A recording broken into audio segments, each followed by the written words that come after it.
All right, thank you. All right, everyone can hear me? I've got two mics on. Boy, I feel so important. But yeah, thank you very much. As mentioned, my name's Alan Ealy. I'm a professor at Virginia Tech right now, and I specialize in cattle reproduction, mainly dairy cattle, but I use beef cattle as well, especially as a model. They're a cheap model. Boy, they just eat on grass and never get hungry.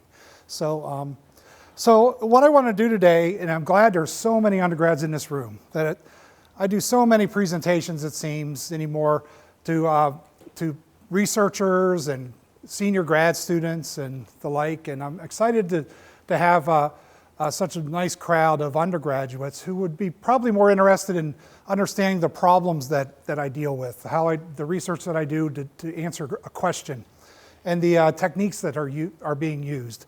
And I have to admit, it's a little bit of a ploy to some of you that might find some of these assisted reproductive technologies interested, is that maybe you'll see how people like me use this in our laboratories to do research, and maybe some of you will be inspired to decide to go into research with using these. So with that, let's get started. Oh, and I already want to back up here, show you something really neat. This is a blastocyst, and it has two inner cell masses. Those of you that are in Dr. Zulli's class may not have had embryology yet, but the inner cell mass makes up the fetus. So this is the beginning of a twin, and this would be a monozygotic or an identical twin, which is rare. I think I'm right on this, that 1 in 10,000 cows will come out as identical twins. It's extremely rare, and this happens just like it does in humans, where that's actually from the same embryo that two ICMs produce. So anyway, I figure I'll never see this again in my lifetime as a scientist, so I wanted to brag about this for a hot second. But here, in essence, is what I wanted to talk to people about, is that what we are doing to try to improve reproductive efficiency of cattle. And I want to begin with dairy cattle. This is a graph showing the milk yield from 1960 to 2020 here in this blue dots. See how it's going up, just like you would expect it would, with the genetic progress that's possible by selecting for milk yield generation after generation. Now look, the problem that we're faced with is that reproductive efficiency, and this would be pregnancy rate of these cows, or actually the daughters of bulls that sire these cows, has been going down. But here, I think, is a wonderful little success story that I love talking about, is that right here around 1995 or 2000 is when this program called OffSync came out. And I'm not sure how many of you are familiar with OffSync yet. You all should be familiar after you take your reproductive biology class. But it's a way to synchronize the estrous cycle of a cow so that you know exactly when it's going to ovulate. So you don't have to check heat or anything. You just time insemination, and even cows that are not cycling can be stimulated to begin cycling with this. And you see how just that approach right there, and combined with some genetic selection that we began for reproduction, has really caused a little stoppage here in the decline, and now it's actually been an improvement here with some new advent of programs that include resync and pre-sync and things like that, and maybe some dietary improvements, to where we're doing a really good job here with stemming the tide and improving things. But look at its pregnancy rate, still 32%. You know, that's pretty low, because back in the 60s, it was up there at 40%. And we're hoping that maybe someday we can get this up to 40 or 50%. I want to give you just one more quick example. This is in beef cattle, and there's many studies out here like this. And I picked this one just because I like this bottom line here, that what they did is they put 40 cows to where it was just serviced with a bull for I think it was a 60-day breeding season, and then fixed timed AI, so you breed those 40 cows on the first day of the breeding season.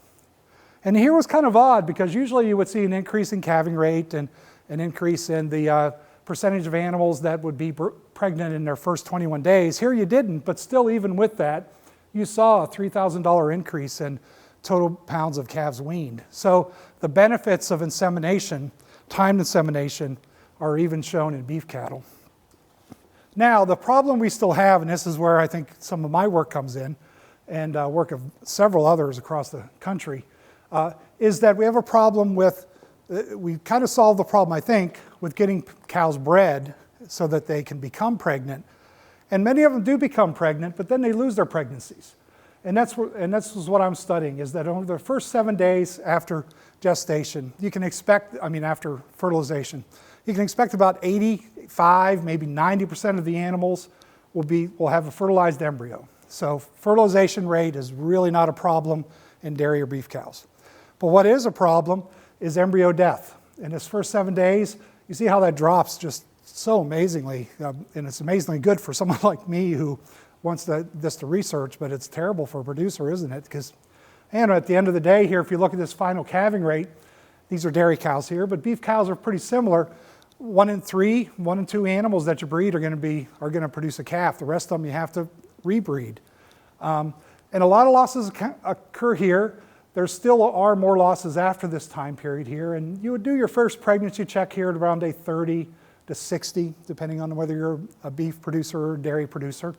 And so even after that, you'd have more losses that would occur, not nearly as much. So my laboratory is studying these pregnancy losses that occur right here in this early part of pregnancy.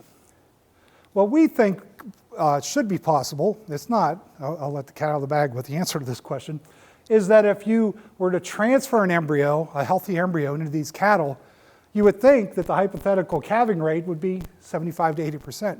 That you would, if you circumvented this problem with embryo quality losses here, that you would have almost all of them to become pregnant. Now, it's not that simple.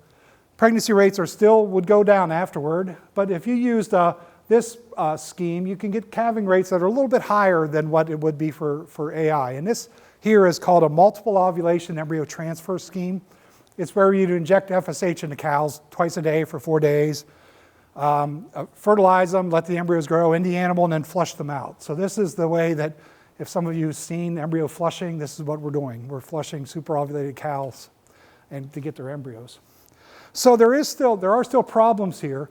With these embryos, we think are wonderful, at least under a microscope, they look great, but you still get a good bit of these pregnancy losses. And we've predicted that about half of these losses occur because the embryo quality is just not good. We don't know anything about it, but all we're doing is looking under the microscope. The other half of the problem is the cow, is the uterus is not set up properly to actually receive an embryo and gestate it to term. So we really have 2 problems we're dealing with. And my lab primarily deals with the embryo side of things. How do we make a better embryo? An embryo that's going to withstand all of the problems that it'll experience there in early gestation. So one last thing to show you here is that what my laboratory does is it uses in vitro produced embryos. And the in vitro production system experiences the same losses you would see here, but if you notice, they're even more dramatic, aren't they? Then you can expect pregnancy rates to be about 10% lower in an embryo produced by in vitro procedures than one that's produced all in the animal. And so something that we're interested in doing is to see if there are ways of raising this up to where it could be at least as good as an in vivo produced embryo. How do we make this embryo look as good as an embryo you get from the cow? But then also we like using this as a model for studying embryo quality problems. And I'm going to explain this next about these in vitro production systems. And if you just look at how these embryos grow, they grow almost identically to what you would expect what would happen in the animal. That you have a high maturation rate of the oocyte, a high fertilization rate, but then there's a continual loss in embryo development, so that by the time day 7 comes along, I don't have that here, sorry, that you only have about 30% of these embryos that are actually making it to the stage they need to make it to so they can continue to maintain a pregnancy. And so we like it for this reason, that it will simulate what's happening in the animal, but everything's outside of the animal. So then we can add agents, remove things, try to tease apart the mechanisms that are responsible for this. Like I say, I was really happy to see so many undergrads, or hear so many undergrads are going to be in the audience, because instead of boring you all with some of the cell biology stuff we do and things, I really wanted to kind of focus on some of the methods and explain to you how my students and I go through this process of in vitro fertilization. And this is going to be on your next test. So, no, I'm just kidding with you all. It is?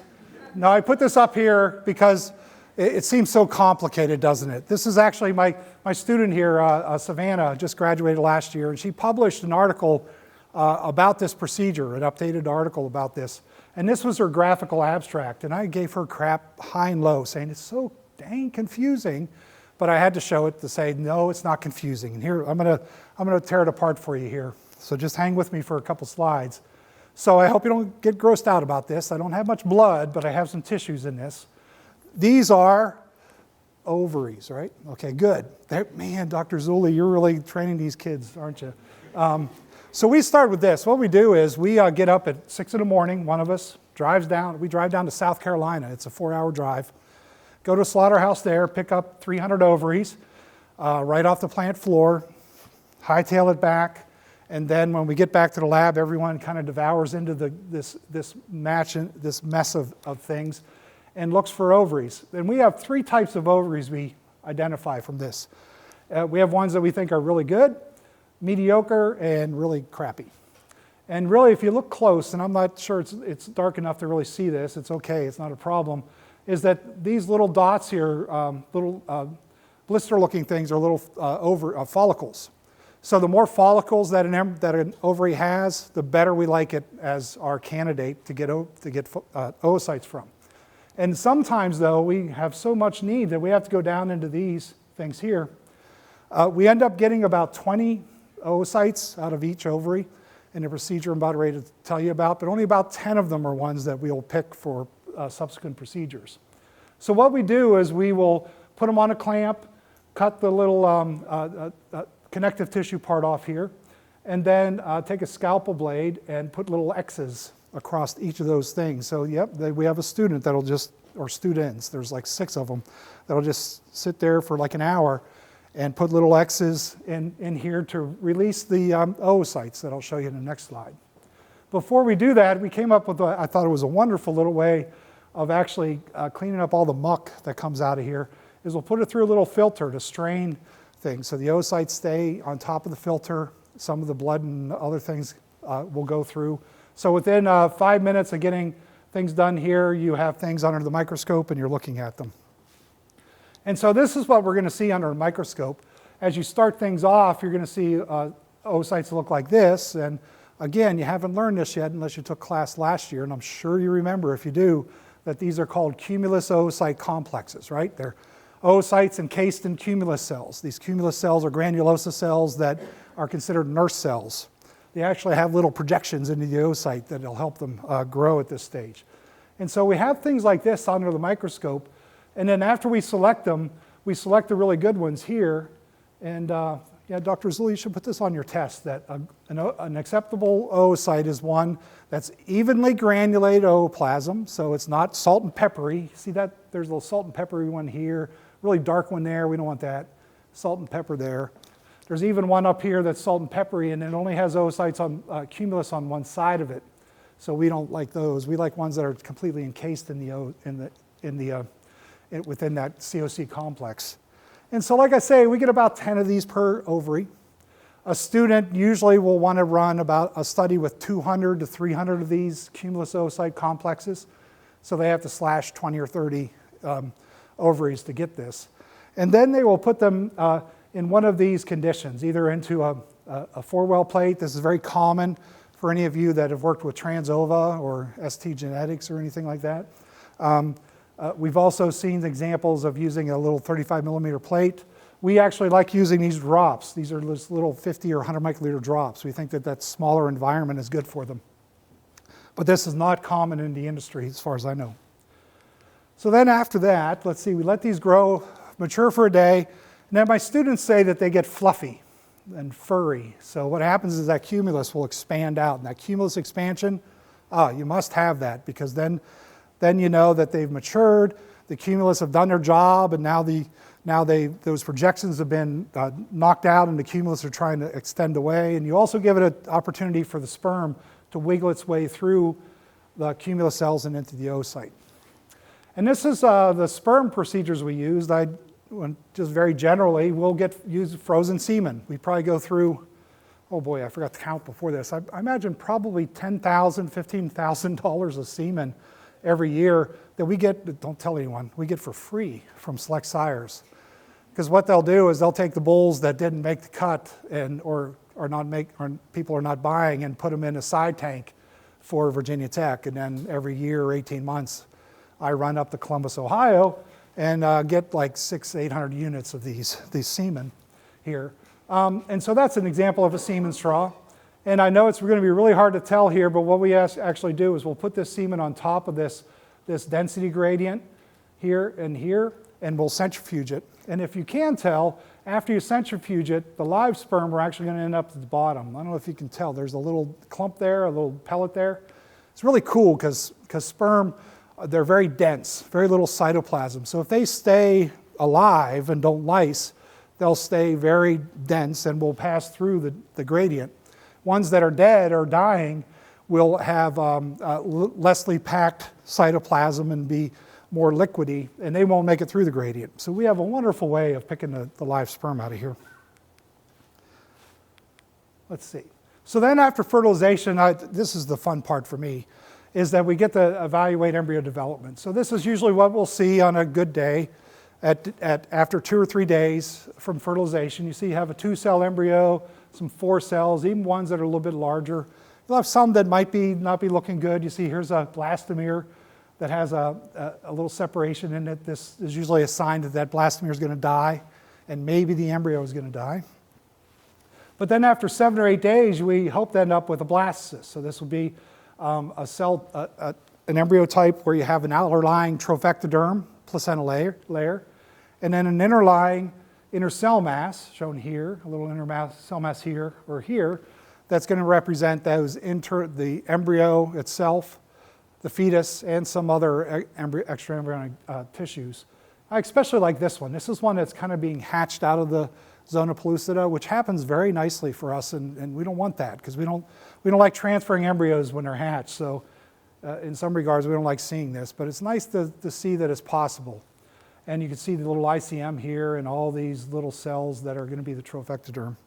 So that in a nutshell is what we do for in vitro fertilization. And what my laboratory usually does, and Dr. Johnson and I were just talking about this today, we're thinking of bringing in a new student, and is the first thing, they have to learn how to do IVF. So usually their first semester is learning all those steps, becoming adept at identifying a good versus bad oocyte, a good versus bad embryo, and learning how to deal with failure. And boy, that's a big problem. I'm seeing the faculty kind of shake their heads that you'd think it'd work all the time, but oh my gosh, it doesn't. So I wanted to kind of transition here now and just talk about what my laboratory does with this system. Well, what we try to do is to understand how we can improve the system by adding back things that are usually in the oviduct and uterus that are not in the IVF system. And so this is really just a fancy way of saying that. So we supplement various factors that we know are in the oviduct and the uterus. We don't do all of them. We're doing the couple that we think are important. And I'm showing this mainly just to show you that we have a lot of choices to choose from. Some people, this has probably been about 20 years ago, 15 years ago, decided, well, we don't want to find those 1 or 2 molecules that are doing the job. We just want to get the job done. So people have attempted to use oviductal cells and uterine cells as a co-culture with the embryos, and yeah, it works okay. You get a lot more blastocysts. But what people find out when they do that is, unfortunately, you end up with large calf syndrome. And I'm not sure, maybe some of you that have done some of this or seen some of this in your ranches know this, that some of these calves, if you don't get these embryos to grow at the right rate, if they grow too quickly or abnormal in some way, they can produce a calf that could be 25, 50% larger than they should be at birth, and they usually require a C-section to get them out. And that's, what do the kids say? That's no bueno, is it? Yeah. See, I'm woke, right? Yeah. Now I got a 21-year-old daughter, and she giggles just like you all did at my jokes. So this is what myself and a couple other scientists are working on, is trying to identify these 1 or 2 factors that might be doing the job and making a better embryo, but not making an embryo that will become a large calf candidate. So I've gone through, how many have I, it's probably been 6 or 8 molecules I've looked at. My boss, my advisor at University of Florida, Pete Hansen, has gone through an equal number. And the one that's kind of stuck with us is interleukin-6. Those of you that have had immunology class know this is an inflammatory cytokine. It's a cytokine that's just going to wreak havoc if you have an immune problem. But what we've realized that it actually is a beneficial embryokine when it comes to embryo production. And here's what we think is happening. This is a model that I try to sell to NIH and USDA on what we think is going on, and why we call it this cool name, embryokine, is because we think it serves as a soluble factor within the embryo that will help it develop. We think IL-6 is produced by the TE and will act on this inner cell mass to make a better inner cell mass. And also, at a later stage, it will help to improve these two cell types that emerge from the inner cell mass. I'd rather not go into detail about them right now, but please, let me know if you want to hear more. I'll be more than happy to tell you more about that. And so we started out in this work, and I love telling this story. This story is about a grad student of mine who's probably been one of my best grad students. And I put her on this project at the end of her first semester. So she was all cocky. She thought, I got IVF down. And I said, well, pick interleukin-6, and let's do a study or two on that. And so she did a couple of studies looking at how it affects blastocyst rate. So this would be the percentage of blastocysts that you get out of in vitro production system. She was pretty disappointed because, there was a couple studies where if you gave 100 nanograms per mil of IL-6, that you would see an improvement. But the other studies, really nothing. So she was not very excited, but it's funny because I made her do the next logical step, and that is count the cell number types in the blastocysts. And you can do this with our differential staining that we actually had Dr. Johnson help a lot with this, is where you can take this blastocyst, and the ICM will stain a different color than the trophectoderm. And so poor graduate students just has to go in there and count each one of these. These are nuclei, of these nuclei on a computer, and then look at that. And so she actually was very disappointed in the data when she first got them, where she saw there was no effect on the trophectoderm, which she was thinking was the cell type you'd need to affect to have a better embryo. You need a good placenta, right? But in reality, one of the best predictors of embryo quality is the size of the inner cell mass. And here she doubled the inner cell mass size with IL-6 treatment. And I know that Sally knows this story way too well, but I still remember the day that Lydia came down, Lydia Wooldridge, and said, Dr. Ealy, it didn't work. These embryos look so terrible. The ICMs are huge. And of course, I had to jump up and run and see that they were indeed large. And so we were on to something. And sure enough, here's just an example of how much work she did. This probably represents I think about 100, 120 in each group here that she counted, each nuclei for each embryo on. And you can see the distribution in number of ICM cells with a mean here. Each of these dots is an individual embryo. And then this ratio of ICM to TE, again, to prove there's more ICM than TE. So we remain pretty excited about this. We're trying to understand the mechanisms that IL-6 is working through within the embryo. We think if we understand that some of that cell signaling and the effects on specific cell types, that we can kind of tease out exactly why it's doing what it's doing. And then we can start to begin to learn if that's how to manipulate that. But we went ahead with another approach as well, is where we just simply said, okay, well, the IL-6 supplementation seems to make a better embryo, so let's transfer it and see what happens. Now, we unfortunately have not done a huge embryo transfer study. That would require 500, 600 animals to do that. Instead, what we did is Zach Siegfried here, he was a master's student with us. He did a smaller scale study where he used between 30 and 40 cows in this group, where he either artificially inseminated them or embryo transferred them either with an embryo that was not treated, our control embryo, or an embryo that was treated with IL-6. Now, a cow study this small, it's impossible pretty much to actually make any heads or tails of whether pregnancy rate is affected by this. But I'm showing these data because we sure did see some nice numerical effects here on this. And so if you look, I want to point your attention right here to pregnancy loss. So what Zach did is he learned how to use ultrasound to do a pregnancy check as early at day 28. And he did it again every week until day 70. And he noticed that the animals that were pregnant, let me just go back here. These would be the pregnancies that he saw at day 28. These would be the ones he saw at day 70. And he just did a simple calculation here to see what kind of loss happened between day 28 and 70. And look at this, the IL-6 treatment group only had one loss. This is a 5%, 7% difference there. I think there was only one, maybe two pregnancies that failed after we recognized them at day 28. Whereas this group here, especially this control group, gave exactly what you would expect. About 30% of them were lost after we first detected them in there. So what this has really led us to propose is that it's worth our time and effort to actually find some producers to actually do a large-scale embryo transfer project. And that's on the books here. It's taking us a year or two to get geared up to do this. We're actually going to use a beef on dairy strategy, where we are going to produce beef embryos. So we usually get beef ovaries, and we'll breed them to semen from probably Angus. And we'll use sex semen. So then these Angus embryos will be primarily males, bull calf embryos. And we think that we can, that there will be some dairy producers out there who will want to have 90% of their embryo transfers for beef on dairy actually be full beef males that come out. And so we're working towards that approach. We think maybe in a year or so we'll have that underway.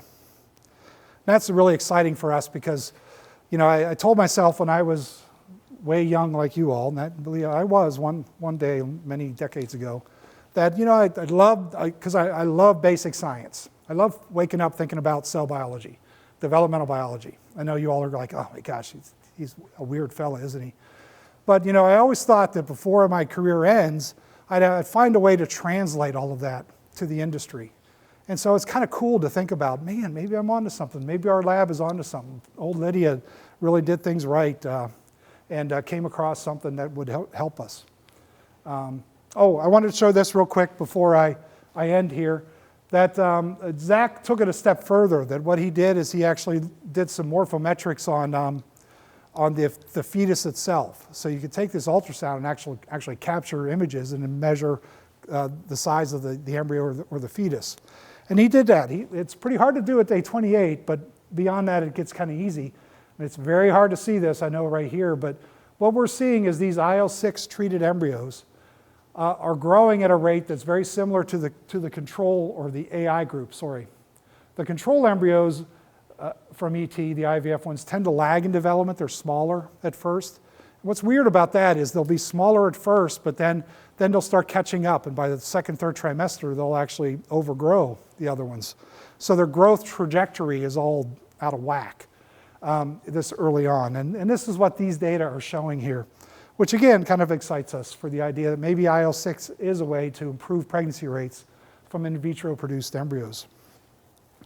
Now, I want to just finish up with some other activities going on and then talk a little bit about my graduate students and their makeup. Again, not to really sway you undergrads too much into this, but just to give you hopefully a better perspective on where grad students in my program come from and what they think about they can use their degrees for. And so let me begin here with the other lab activities. We're really excited about trying to supplement the media in various ways, more so than just adding IL-6 or other factors in the uterus. You know, we do have various growth factor cytokines we're working with. I'm convinced there's at least several more out there that might work as well, if not better than interleukin-6. We have a really nice new effort studying antioxidants.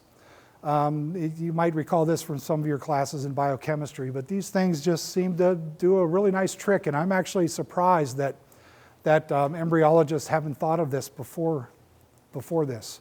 And so we have one student working on this. And we've also done some minor refinements to the media formulation. I know this sounds really tedious, doesn't it? But you know, we're actually, it's so funny how the world turns around on itself, that bovine IVF was really the first in vitro system for embryo production out there. The human IVF people pretty much copied the cow people. They won't admit it. If there's any human people out there, You know it, don't you? No. But well, what's happening now is the human people have really got to the point where they're refining their media. Every year or two, there's a new media supplement coming out, new type of media with a little refinement. And it's amazing how well human IVF works now. They got it to the point where 50% of these embryos, a single transfer, 50% pregnancy rate.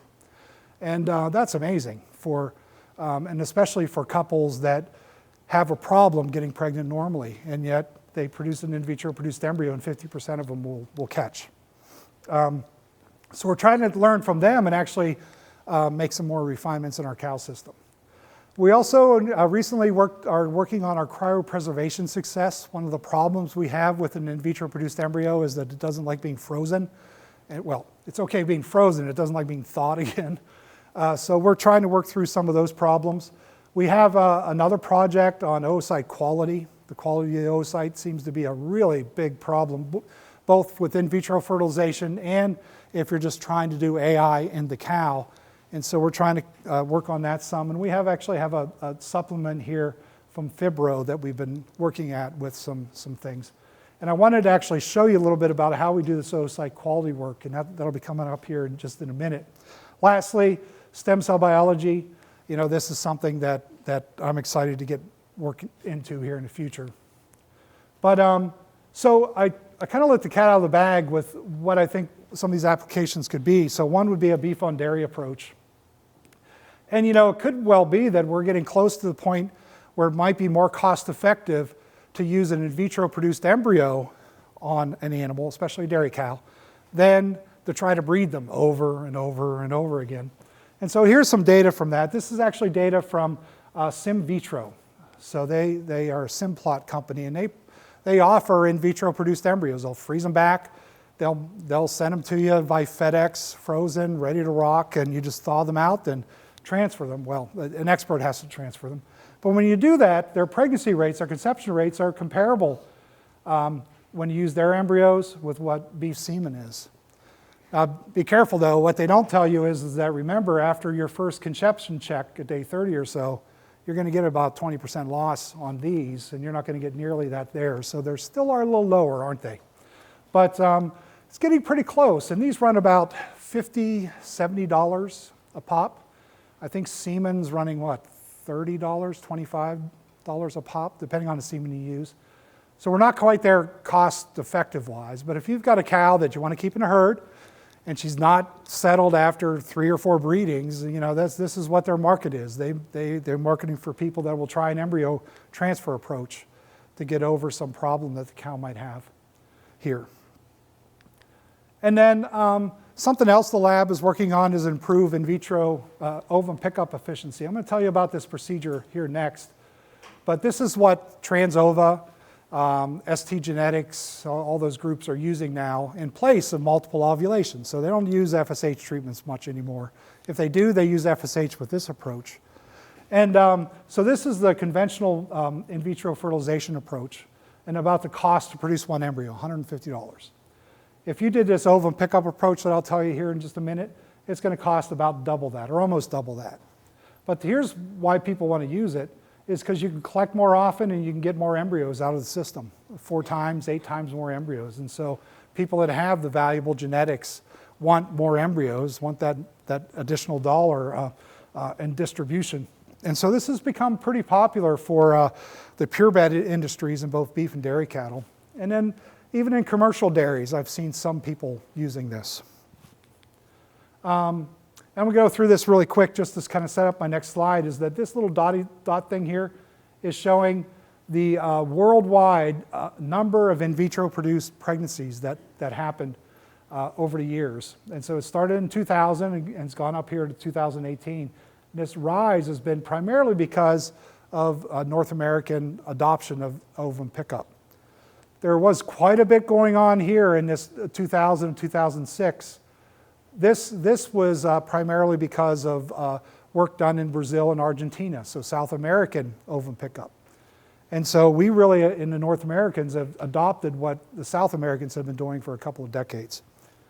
And so here's, I think, why that happened. And there was a gal, a grad student from Brazil that knows this breed all too well, the Nelore. is really the breed from South America and more specifically Brazil that has been used widely for ovum pickup. They're just an amazing breed when it comes to these technologies. I hear they're a terrible breed to work with. They're really a skittish and scary breed. But if you do ovum pickup, you can get 20 to 50 oocytes in each session. This is remarkable. And that's more than double what you can get from a dairy cow here. And so I think that's why the Brazilians and Argentinians really adopted this industry early on, because they could get so many embryos out of their Nelore. Now, since costs have come down and expertise has improved, I think we're beginning to adopt it now. And so just in a nutshell, what you do is you will take an ultrasound probe and connect the needle to the top of it. And you can't see the needle, it's connected to this shaft here. And here's just a little drawing of what goes on, that you will actually palpate per rectum to the ovary, take this needle and ultrasound into the vagina and press the vagina and the ovary up against each other, and then poke the needle through the vagina into the peritoneum and into the follicle cells and aspirate them. And here's what an ovary would look like when you're ready to go. And this is one that's been stimulated with FSH.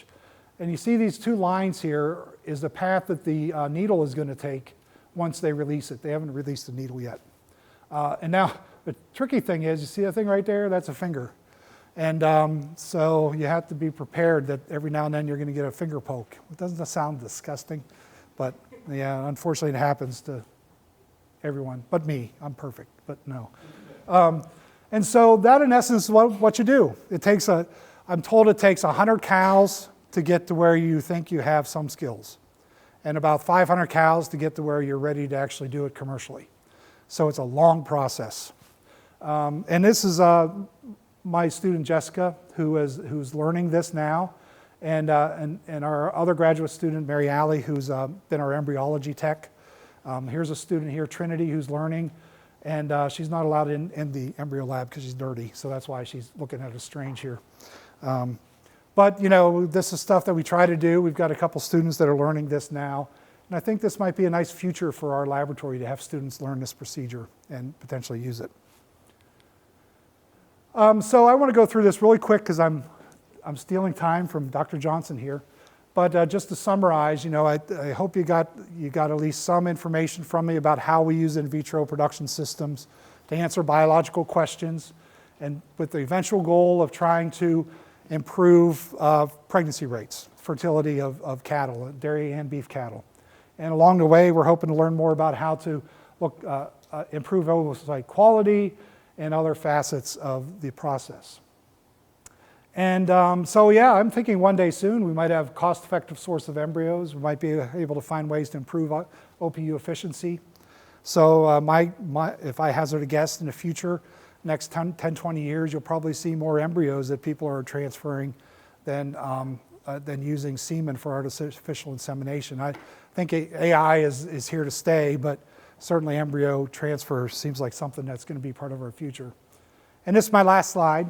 I wanted to mention a couple of things here, that my students come from a bunch of different places, and they're going a bunch of different places. And I'll just give you some examples. In this slide right here, this gal decided to do a PhD in neurobiology, of all things. These two gals here want to become faculty members one day.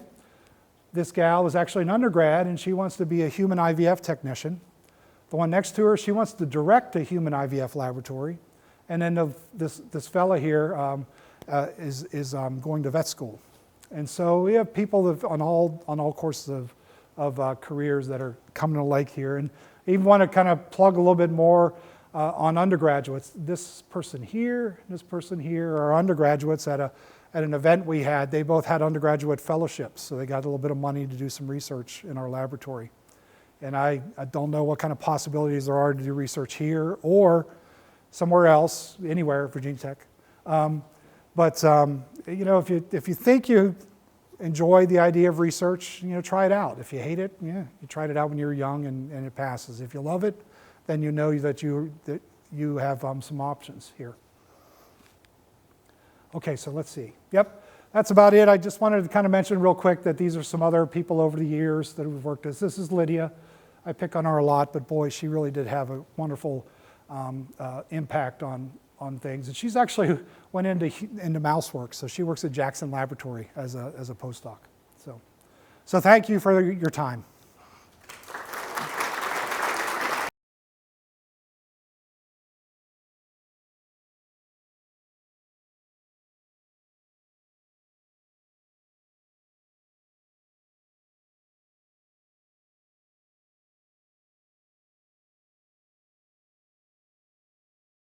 Thank you, and thank you for coming and staying this late in your day on a Friday.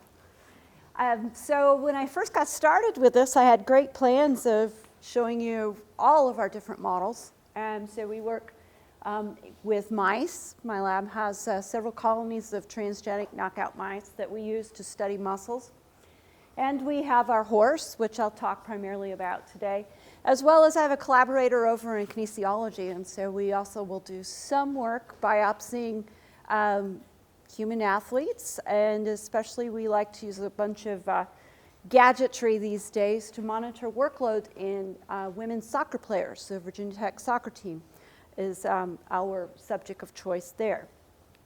But today what I really wanted to focus on was some of our work that we've done in the last few years with the horse. And the horse is an amazing athlete, okay? And so this is just kind of a reminder slide for us all, in that the horse, if we want to compare it to our human subjects, our women don't quite put out the speed that our horses do. But the top performing Usain Bolt athletes in the world, they'll hit about 36 kilometers per hour, and they can hold it up for 9.4 seconds, okay? And so in this case, we're looking 36 kilometers, maybe in that 20-ish mile an hour range, okay? 20 miles per hour. The horse, on the other hand, is going to hit probably our horses will hit 35 miles per hour. Some of the better horses out there are going to hit up to 40 miles per hour, and they can hold that for 2 minutes, okay? And so these are your elite race horses that you have out there. How can they do this? Well, a lot of it revolves around VO2 max, or maximal oxygen consumption. And remember that maximal oxygen consumption is going to be important because oxygen drives muscle, its contractile abilities, okay? So the aerobic component with oxygen through the mitochondria causing ATP production, okay? So in people, again, these elite athletes are going to use probably 85 mils of oxygen per kilogram of body weight in a minute. The horse, on the other hand, has a VO2 max, or maximal oxygen consumption, that's going to be about 2.5 to 3 times more, okay? So how do we get that oxygen to that muscle to make good use of it is really important because, again, the horse has about 55% muscle mass compared to people. We're about 40, okay? So we both have the same max heart rates. You know, usually 220 is going to be pretty good. But the heart sizes are so much bigger, okay? So the heart size on a horse is going to be 7 to 10 kilograms in size. And that larger heart size is a larger left ventricle, which is your pump. And so he can pump more blood through his body to the muscle to extract the oxygen to run fast and long, okay? And so the cardiac output in a horse is about 240 to 250 liters per minute, okay? So imagine the size of your soda can, and think about how many of those would be pumped through in a minute in those horses. But all good things come to an end, and so fatigue is going to set in. And whether you're man, mouse, or in this case our horse. And so how do we determine fatigue? How do we recognize that? Well, in people it's easy because we can speak. We can tell each other how we're tired. Okay, there's a neural component, and we can vocalize that to our trainers, our doctors, etc. The horse, not quite so much, okay? But there is a neural component to it. There's a group in Dublin, Ireland, that's working on this, and they've discovered that there's a genetic component behind this neural detection of fatigue as well. Electrolyte imbalance, increasing core temperatures come into play, and exhaustion, okay? So if you take an exhausted athlete whether you're this poor woman crawling across the finish line or a horse, you're going to start to see creatine kinase in your blood. It should never be there, okay? Creatine kinase is an enzyme in muscle. So if it's in your blood, it leaked out, which is a bad membrane, which is damage. Myoglobin, the same way. And energy, okay? So you've run out, okay? Whether it's an oxygen component behind that or whether there's some glycogen involved behind that. But energy is a problem. And so energy repletion becomes one of the most important aspects of getting the horse ready to get back out and perform its next race.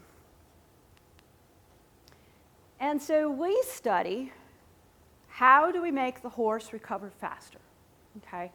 And we've defined probably 3 different periods of recovery in the horse. In horses for us, and horses for me, I should say, primarily are race horses. Okay, so all of our horses are off-the-track thoroughbreds. This is one of my favorite horses I have to brag on. This is not my horse. I wish it really was. This is Forte, who was going to win the Kentucky Derby until he got a stone bruise. But he's a Virginia bred, not too far from where my farm actually is. So when the horse crosses the finish line, you'll see it. The jockey will start pulling him up. He goes into more of an easy gallop. He gallops him out. This is the beginning of the recovery period. He hasn't even left the track, and he's going to start to recover because this is where he's going to go from that 32 to 40 miles an hour, 120 breaths per minute, 240 beat per minute on his heart rates, and he's going to start to cool down, okay? And so that is going to happen within that first 10 minutes. 10 minutes is when you're going to see peak lactate appear in the blood, okay? So lactate appears because pyruvate's converted to lactate when oxygen is limiting. So lactate will peak within 10 minutes, and then it's going to start to come down. You should see in that 10 minutes a 50% reduction in heart rate, as well as respiration rates are going to come. Because remember, again, you're so high. Okay? And most of our horses, if they are fit, will accomplish this goal. So after that first period, then you get what we're calling the early stage of repair and recovery. And this is where we're starting to spend most of our time. This is going to be equivalent to an inflammatory period in the muscle. Okay? It's an absolute requirement for muscle to experience inflammation. It happens within an hour of that race, and probably within 4 hours it's going to go from being a pro-inflammatory state where you're going to see a lot of interleukin 6, interleukin 1 beta, TNF alpha, classic pro-inflammatory cytokines, being made from macrophages and neutrophils as well as some from the muscle. And they're calling in these cell types to take away the debris, okay? Clean up the damage, get it ready to go again. After about 4 hours in people, mice, and horses, you're going to go from anti-inflammatory to from pro-inflammatory, to anti-inflammatories, okay?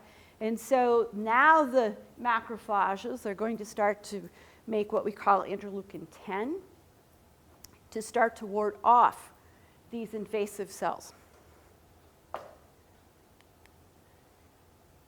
The next stage I won't spend much time on today is kind of the middle stage, but I want to highlight this because this is where some of the major differences between people and horses come in, okay?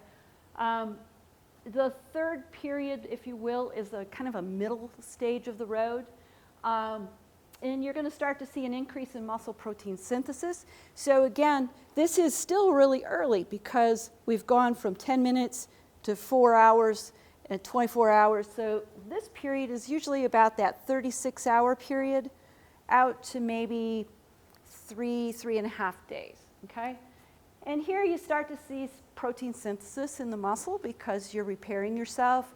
You're making those sarcomeres again so that you can contract efficiently. Tendon elasticity is going to return, okay? So if you run a horse hard on day one, You come back the next day, a lot of them are going to experience a lot of stiffness through that joint, especially their fetlocks. And so you see tightness in the SDFT or superficial digital flexor tendons. If you come back the following day, they're going to have more elasticity, okay? Muscle glycogen is going to start to be resynthesized. So again, if you are tired from exercise, you get a Gatorade. And muscle glycogen will start to replete within that very short window of time. Horses don't use Gatorade, okay? It takes them 3 days after exhaustive exercise to replete the glycogen in their muscle, okay? That's their kind of their minimum. And a lot of that is because of our diets, right? Hindgut fermentation, VFA use for a horse. So what do we do? Well, we study that repair process because my training is in stem cell biology. And you don't repair muscle in the absence of muscle stem cells, okay? So in our mice, if we remove genetically all of the satellite cells or muscle stem cells, they die, okay? They can't repair their diaphragm. They're dead within 7 days, okay, of birth.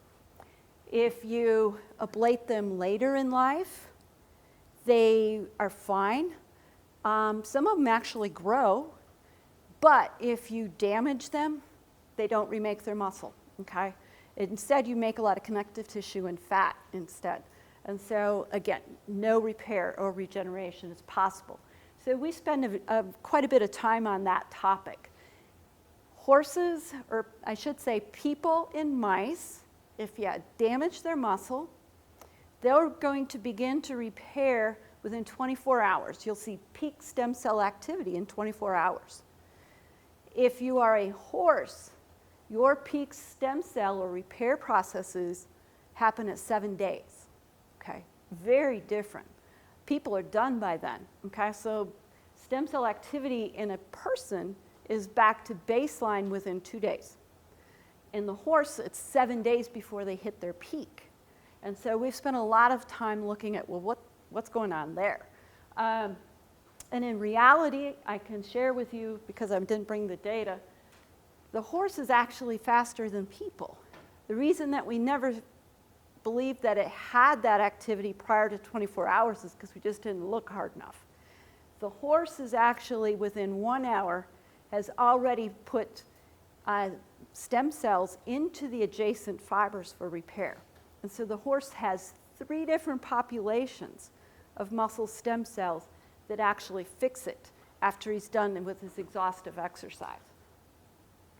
The second half of the lab works with how do we modify those cells' behavior so we can make them repair quicker and we can get them back out to the track sooner. And they do that with traditional nutrition supplements, okay? And so we're looking at how do we change the muscle's metabolism that will actually affect the stem cell and its ability to repair. And so this is my little lab segue. So we are located in Blacksburg, Virginia, Southwest Virginia, hillbillies, grain alcohol, all over. My horses are located 4 hours away up in Northern Virginia. So we're about 40 minutes from, I guess it's 45 minutes from the heart of DC. So you can get in your car and go see Joe in about an hour, okay? There's a lot of hoity-toity there. We don't do moonshine in Northern Virginia. So these horses are located at an AREC, okay? So this is the Middleburg Agricultural Research and Extension Center, which is devoted entirely to the education and well-being of the horse, okay? So it's 425 acres. We've got 3, I think, stall barns. We have 30 stalls total, I think. We have a series of dry lots and pastures. We do exclusively nutrition and exercise with horses. Okay, I've got 24 to 30 Geldings all off the track, all under the age of 10, all are trained to run on a high-speed treadmill. So all of our exercise is in a controlled manner where we dictate workload. And you can see we run an intern program through the center, and this is after tie-dye day. And the girls, so we had 4 interns that year. All of the interns are entirely responsible for mucking stalls, feeding the horses, and putting them on the hot walker every day. And we'll do some kind of a training conditioning program with the horses. And then every student has their own individual project as part of a much larger project that we hope to publish. And a couple of those publications, they're all on the papers. I'll share with you today. And the third, you can kind of see some of our dry lots. So they're all half-acre dry lots. They have 3 horses per paddock. Each paddock has its own individual Kalin gate system, and we can feed 3. Oh. And they go up to, the high-speed treadmill hits 60 miles an hour. The horses don't. They're in that, I'm struggling. I'm so used to doing it in meters per second. Most of our horses will hit 32 miles an hour on the treadmill, okay? And they'll work until, maybe we'll work them till exhaustion, which means if you come off from our bar more than 6 inches, we'll stop. If you stay up close to the bar with a slight encouragement, which is not whipping the horse, it's whipping the bar behind him, which scares them worse, then you're still good to go. And we use that system. We have several protocols for the treadmill that we use to look at how do we accelerate recovery. And we look at it from recovery aids as well as from an anti-inflammatory perspective. So in the sake of time, I chose not to show you anything about our 3 or 4 different diet supplements that we've tried. We've done some tributyrin work, which turns their muscle fibers closer to a type 2A, which means you're fast twitch, slow or aerobic energy metabolism. Okay, so you use oxygen efficiently, but you still contract fast. You can increase oxidative fiber content, which is what you want, with either that this is not right, not tributyrin, butyric acid or butyrate. You can do it with hydroxymethylbutyrate, HMB. And both of these 2 supplements work the same in people, okay?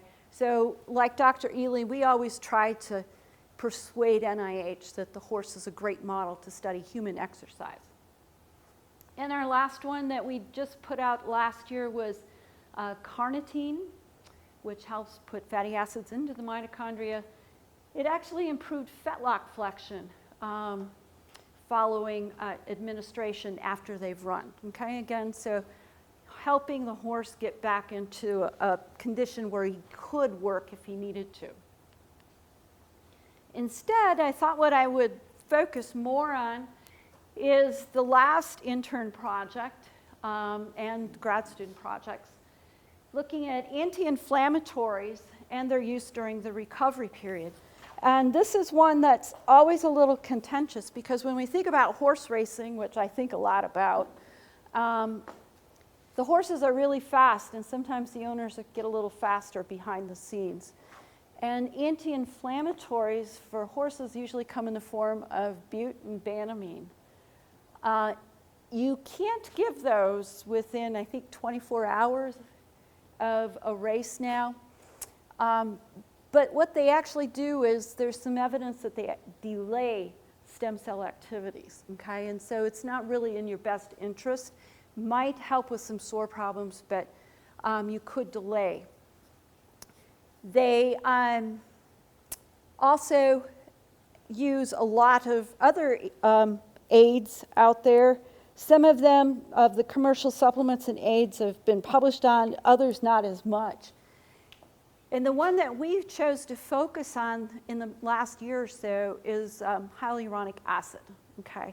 And hyaluronic acid is vended commercially as an injectable called Legend, okay? So we've done a couple of Legend studies. And the purpose behind that was we thought that it's always regarded as an anti-inflammatory, but if you give Legend, can you also suppress the inflammation that you absolutely need within that first hour of the post-exercise recovery period? So what we did is we gave it just like we were told to do on the vial. It's a 3-week protocol. We give it every Sunday, 4 cc's, 40 mgs. And then we waited after the 3rd week for 2 more weeks, and then we did our sub-max exercise in this case. And we pulled muscle biopsies from the gluteus medius, which basically is on the top of the hip, at before and after. And one of the things that we have been doing is we will do targeted gene expression, like my students will just do conventional PCR for some of these cytokines, or we'll send it out for total RNA sequencing with a company. And when we did that, one of the first things that we were able to officially confirm is that hyaluronic acid is an anti-inflammatory.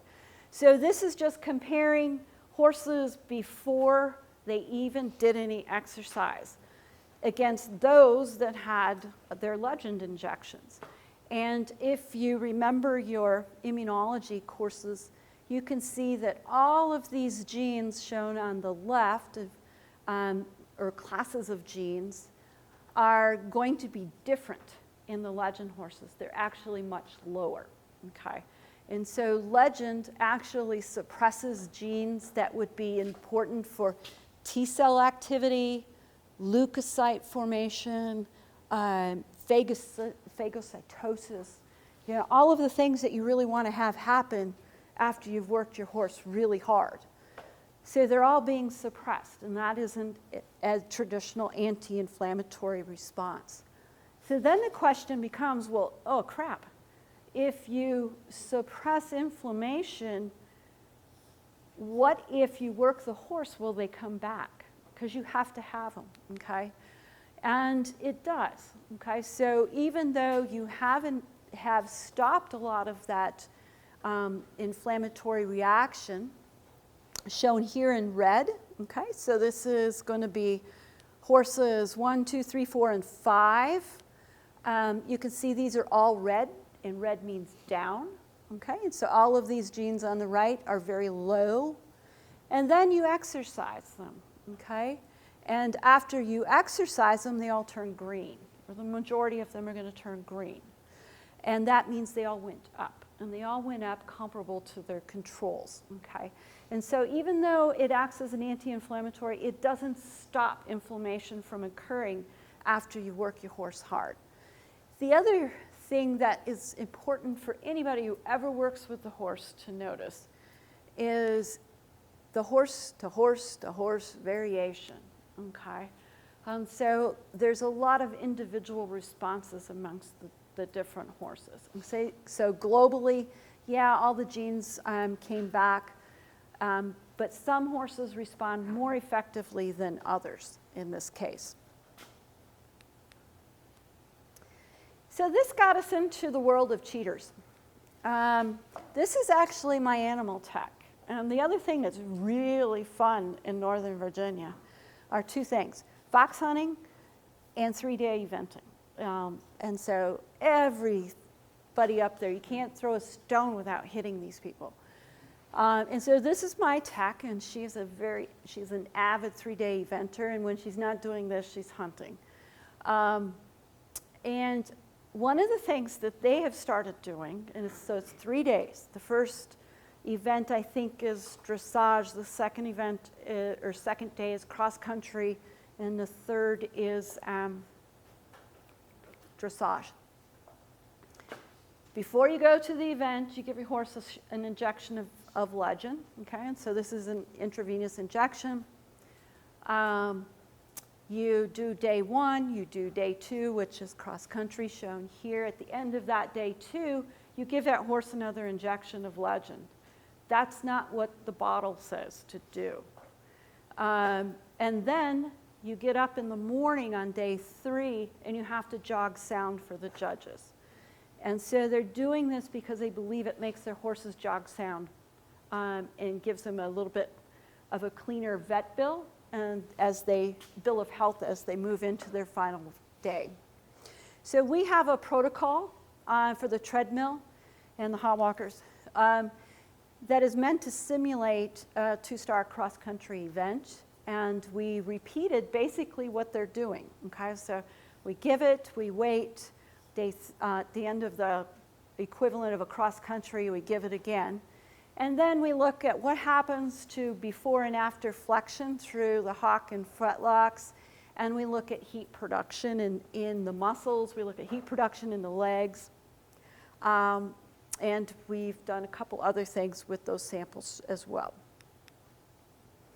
And what do we find? Well, it's an expensive way to see very little. So we use FLIR cameras to determine heat in legs. And these are representative images at the top. And so Legend really doesn't do anything for heat production in tendons and ligaments of either the fore or hind limbs. All of our horses are implanted with biotherm chips. Okay, so these are microchips that read temperatures.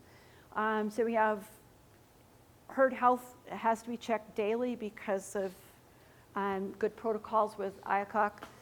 And so it's easier. We just have an RFID reader, and we just walk through the herd, and everybody gets temp checked. And what we find is that Legend really doesn't have any effect on heat dissipation.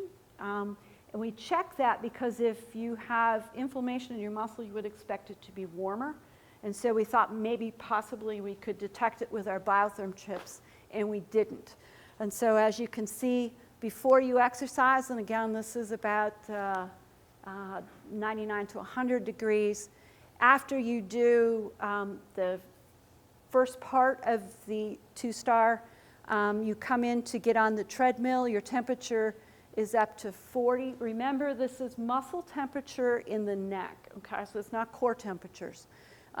Because after you do the treadmill component, your temperatures are hitting upwards of 44 degrees, which you would kill your horse if that was a core temperature. They all go out, they cool down. This is where Dr. Ealy comes in. He's the hose master, and he does 10 minutes of cooling with the hose. We take the temperature, it's coming down. An hour later, it's almost back to where you would expect it to be.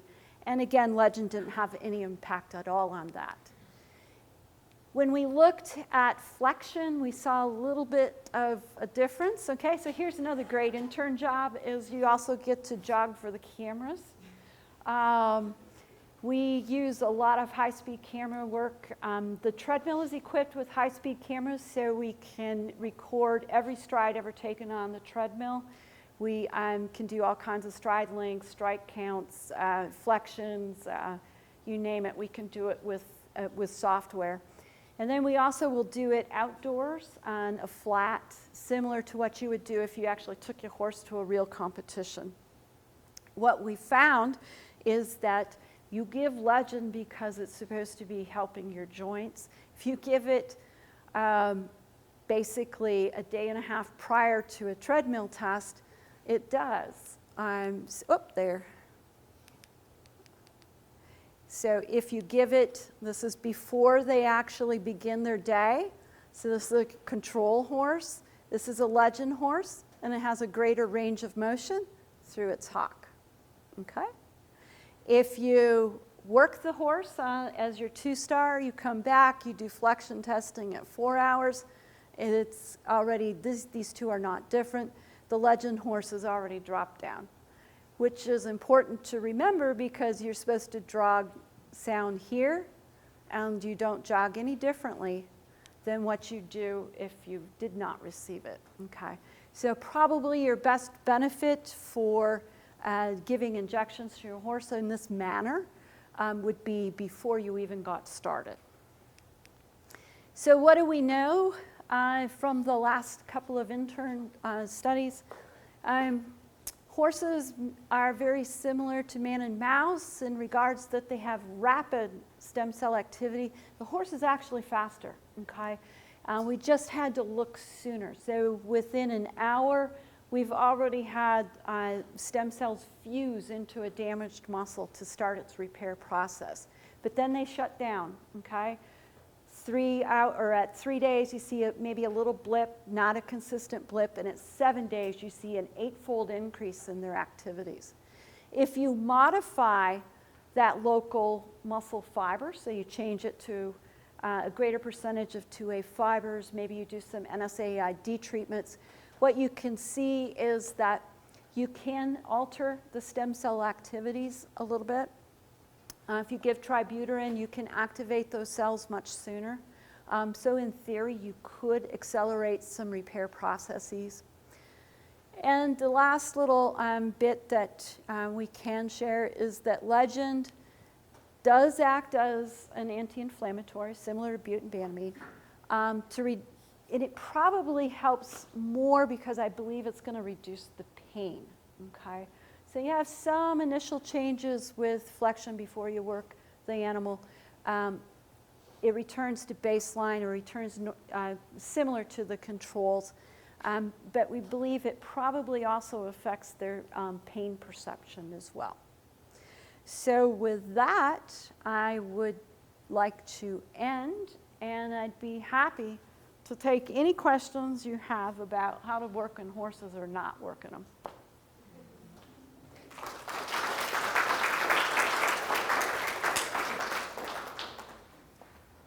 Any questions for either of the speakers?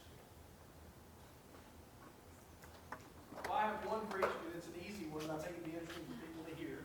How many students do you normally have in your laboratory, and how are they split between undergrad, masters, and doctoral? Just on average. I know what yours is. You go first. You know, I try to get 4 students, PhD students is my preference. I currently have 3 PhDs and a postdoc. And I like that each grad student has at least 1 undergrad, if not 2 undergrads working with them. I don't say 4, I'm with them at a time. I usually try to have 3. I have 2 PhDs and a master's. I'm down a PhD, but as Dr. Ealy said, we're recruiting a PhD. We're debating whether or not we're sharing or not. For those that don't know, this is also my husband. So sharing has its perks sometimes.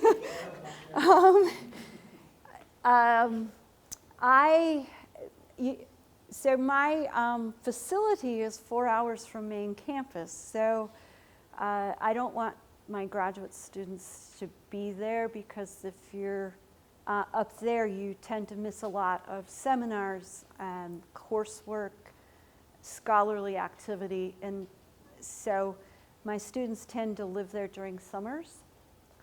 Sometimes they may live there for fall, or they might live there for spring.